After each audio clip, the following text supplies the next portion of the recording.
Համաձայնեցված տեքստում չկա որևէ դրույթ այն մասին, որ մինչև խորհրդային միության փլուզումը երկու երկրների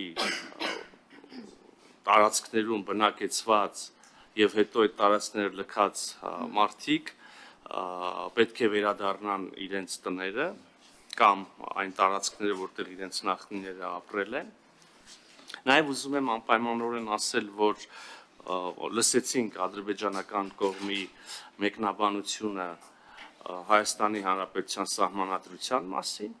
Այս մասին իհարկե բնականաբար համաձայնագրի համաձայնեցված տեքստում կրկին ոչինչ չկա, ընդհանրապես համաձայնագրի տեքստում որևէ միակողմանի կարգավորում չկա։ Չկա նաև սահմանադրությունների մասին կարգավորում,